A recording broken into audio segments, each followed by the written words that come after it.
Tanaman menunjukkan berbagai macam ukuran. Rumput jelas berada sangat rendah di permukaan tanah. Sedemikian rupa sehingga kita cenderung menganggapnya sebagai bagian dari tanah. Namun beberapa pohon dapat tumbuh setinggi ratusan kaki atau lebih dari 100 meter. Pernahkah kalian berpikir, bagaimana mereka bisa tumbuh setinggi itu? Pastinya melalui pertumbuhan dan perkembangan. Halo semuanya, Assalamualaikum warahmatullahi wabarakatuh. Perkenalkan, nama aku Kinasha Nabil Hendrianti. Aku dari Prodi Agroteknologi semester 1. Pada kesempatan ini aku pengen terima kasih buat dosen pengampu aku, yaitu Ibu Elvi yang telah membina kami sampai akhirnya setelah selesai semester ini. Nah, setelah kalian melihat intro aku tadi, pasti kalian berpikir bahwa tema aku yang aku angkat hari ini adalah pertumbuhan primer dan pertumbuhan sekunder. Tetapi teman-teman harus tahu dulu itu, apa itu pertumbuhan dan apa itu perkembangan. Nah, jadi pertumbuhan itu adalah proses pertambahannya volume yang irreversible atau tidak dapat balik karena adanya pembesaran sel dan pertambahan jumlah sel, atau pertumbuhan pada tumbuhan dapat dinyatakan secara kuantitatif karena bertumbuhnya dapat diketahui dengan mengukur besar dan tinggi batang. Nah, jadi pertumbuhan dan perkembangan tanaman itu melibatkan 3 proses penting nih teman-teman. Yaitu pertama adalah pembelahan sel atau cellular division, yang kedua pembesaran sel atau entrenchment, dan yang ketiga ada diferensiasi atau differentiation. Pembelahan dan pembesaran sel merupakan proses yang saling berkaitan. Pembesaran sel sering diawali karena adanya pembelahan sel, seperti terjadi pada sel merismatik. Walaupun sebenarnya kedua proses tersebut dikendalikan oleh hal yang berbeda. Pembesaran tidak menginduksi pembelahan sel dan pembelahan sel tidak selalu mendahului terjadinya pembelahan sel. Contohnya, pembesaran sel dapat terjadi karena masuknya air ke dalam sel. Mula-mula dinding sel yang kaku bertambah longgar karena adanya asam-asam organik yang disekretasikan ke dinding sel yang dipengaruhi oleh hormon auksin. Dinding sel yang pertama longgar menyebabkan air dapat masuk ke dalam sel tersebut melalui proses osmosis, sehingga terjadi pembesaran sel. Jadi, air dan hormon auksin berperan sangat penting dalam pembesaran sel. Sedangkan diferensiasi adalah suatu situasi di mana sel-sel merismatik berkembang menjadi 2 atau lebih macam sel oleh tanaman yang secara kualitatif berbeda satu dengan yang lainnya. Pertumbuhan dan tanaman terjadi pada sel atau jaringan meristem yang masih aktif. Secara umum pertumbuhan diawali oleh stadium zigot yang merupakan hasil pembuahan sel kelamin betina dan jantan. Pembelahan zigot menghasilkan jaringan meristem yang akan terus membelah dan mengalami diferensiasi. Adapun letak pertumbuhan tanaman, letak jaring meristem adalah pada ujung suatu organ, yaitu disebut dengan meristem apikal.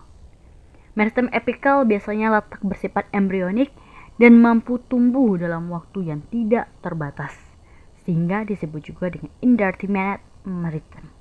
Misalnya pada ujung batang dan ujung akar. Meristem apikal ini bertanggung jawab atas apa yang dikenal sebagai pertumbuhan primer pada tanaman. Ketika tanaman menunjukkan pertumbuhan primer, membangun lebih banyak sel yang menjadikannya lebih tinggi atau lebih panjang, sehingga pertumbuhan primer membuat rumput di halaman kita tumbuh lebih tinggi, membuat pohon tumbuh lebih tinggi, membuat akar tumbuh lebih dalam, dan membuat tanaman merambat tumbuh lebih panjang. Banyak tanaman juga dapat tumbuh dengan cara lain yang disebut dengan pertumbuhan sekunder. Pertumbuhan sekunder tanaman menjadi lebih luas atau tebal karena aktivitas mereka, sel meristem itu menunjukkan ke samping. Lapisan khusus di antara xilem dan floem di batang tanaman. Ketika sel-sel meristem lateral membelah, mereka menciptakan lebih banyak ketebalan untuk tanaman. Pertumbuhan sekunder terjadi pada tumbuhan yang memiliki kambium. Pertumbuhan sekunder menyebabkan batang dan akar bertambah lebar. Contoh terbaik dari pertumbuhan sekunder adalah lingkaran pertumbuhan tahunan pada batang pohon.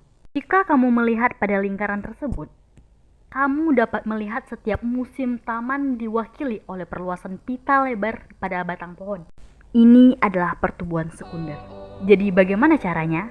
Apakah tumbuhan mengetahui kapan harus mulai bertumbuh, kapan harus berganti cara tumbuh, atau bahkan ke arah mana agar ia tumbuh keluar dari tanah dan terkena sinar matahari? Sama seperti hewan, tumbuhan mempunyai serangkaian hormon yang memicu dan mengatur pertumbuhannya seperti yang kita pelajari sebelumnya.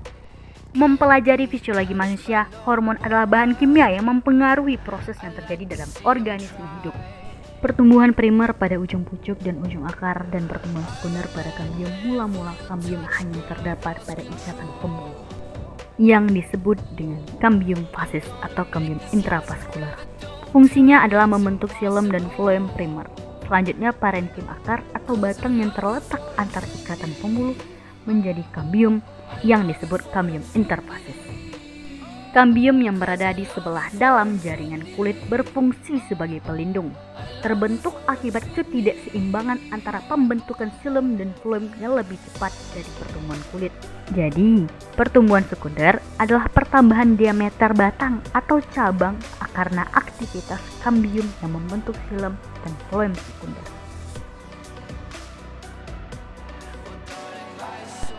Nah, teman-teman, gimana dengan pembahasan aku hari ini dengan tema pertumbuhan primer dan pertumbuhan sekunder pada tanaman? Aku harap kalian mengerti dan paham tentang apa yang udah aku jelasin.